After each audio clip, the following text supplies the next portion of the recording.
Good afternoon to everyone. It's a great pleasure to be here in Madrid together with all of you, and I actually would like to start by congratulating PPiiNA and the work that has been done for the past 5 years here in getting this network on the go. Actually, we turn to you as Europeans also for your leadership as an example of how we can advance the same political discussion in our countries.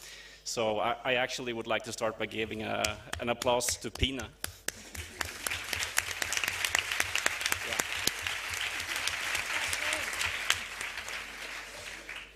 So yes, I'm one of the men. I don't know how many we are in history, but I have benefited from being able to have actually parental leave for 9 months. My partner, like most couples, started with about 6-7 months. Then we had the luck to have summertime, so we had a few months together over the summertime with vacations, and then I went on for myself for about 9 months. And I mean, on a very personal note, it's just a huge benefit and advance in our life today, and just an enjoyment that my daughter actually asks for me and wants me to help her and to do things and be together with her, and doesn't automatically turn for the mother all the time. You know, I'm not isolated in my home. I'm a part of my home. I'm a part of my relationships at home. And I think going on that note, we can just see so many benefits that stem out from that social environment.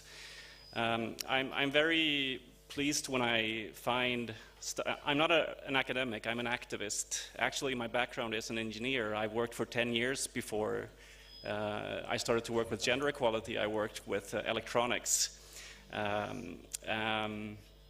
It's just such a nice thing for me to see when I read research about this, that if we look at the general case, we can see so many benefits from, first of all, increased parental leave, but also when we can find systems where we can add resources to children, because this is what it's about. It's adding resources to children. It's not, you know, I think we should bear in mind, it's not necessarily that we need a father and a mother, a man and a woman around the child. We need more adult resources around the child. But in most cases, it will be a man and a woman. And we're seeing that this adding of resources around children helps children a lot, but it helps actually also women and men, sometimes in different ways. And I'll come back to that later on. I really liked Ingolfur's presentation showing the change. Did you notice that curve?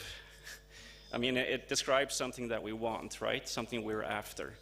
But I think in that change, what we're seeing actually is change among women and change among men in attitudes, relations, and in what we do and what we value in life. So, as you heard, I represent an alliance called Men Engage, and we're actually working with the idea of changing traditional masculinities with the direction that we want gender equality. And Ingolfur's curve actually showed part of that change. Men can change, and this is something that we need to bring up. Masculinity is flexible. It's something that can change and be altered. And we have so much evidence today that men can do care work. Sometimes, you know, we'll run into these notions of gender that it has to be a woman. It's so tied to our ideas of femininity and womanhood that we kind of think that men can't do it. But yes, men can do it. We have so many stories, so much evidence, and I'm a living example. I've changed diapers, taken care of the home, taken care of a baby that needs support because it's been crying. I've done everything. And my baby girl, who's now 7 years old, seems to be just fine, right? So, if we look at the Swedish system, then you already heard Gertrud talk a little bit about that we actually have 480 days now. 2 months are reserved for one parent, and note that we're saying parent. We're not saying it's reserved for the father. but in practice, just like Ingolfur's figures showed, it becomes 2 father months, and that's how it's referred to very often.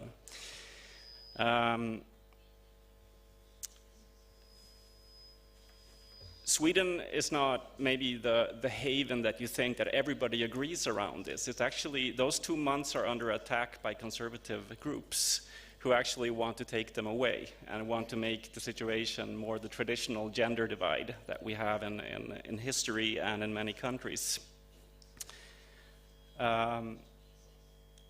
So if we look at the Swedish figures, about 22% of those days are being used by men, the total number of days, the total number of parental leave. And we also see this change, this increase that we've had in the last maybe 20 years.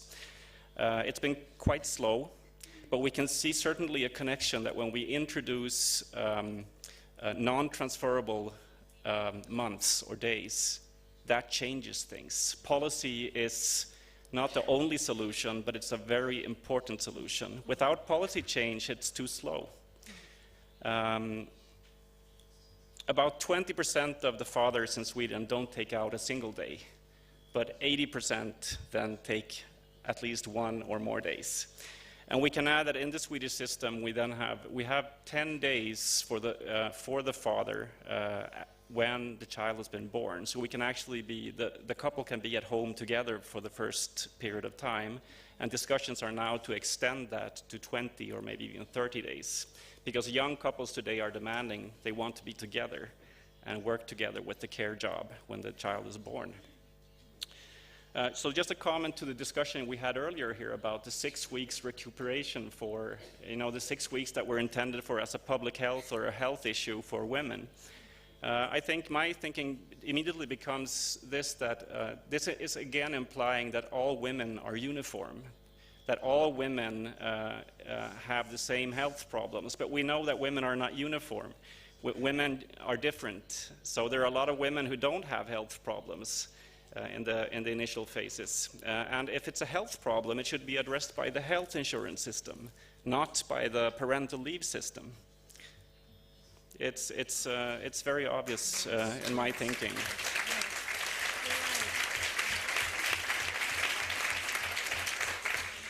So, using my time economically here, I'll just move on and think a little bit about why are not men in Sweden using the chances to use their parental leave that they can use in larger degrees, right? Well, I think we see of course, what's been said here before. It's the gender divide in society, where we divide between production and reproduction, and where men are expected to be in the production part of society and women are expected to be in the reproduction side of society. And of course we see this is all like a consequence of the devaluation of care work, the devaluation of reproduction work. And I think changing this is necessary for sustainable societies.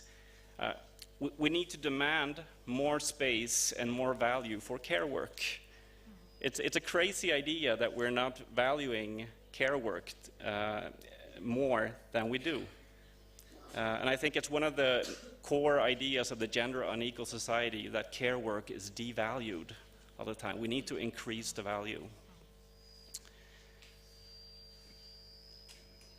Well, so I won't expand more about the reasons why men don't use more of the parental leave. It's a multi-level resistance situations where everything from the workplace to peers to family. Sometimes the woman actually is the one we see in Sweden who stops men from taking parental leave.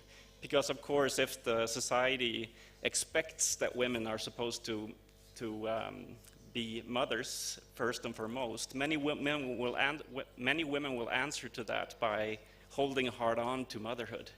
So sometimes women actually also are part of what stops change. But the whole problem, of course, is from the political structures and the power structures. It's not on the individual level, really. It's a structural problem. Well, I would like to say that Blent is what we need to go forward. It's not the only solution, but it's a really, really, really central and important part of changing this whole problem. Non-transferable equal parental leave fully paid. If we can get that policy into place, it will change so many things in other areas of society, and both men and women and children need it. Everybody needs it, so we just need to get that message out and explain how it works. Thank you so much.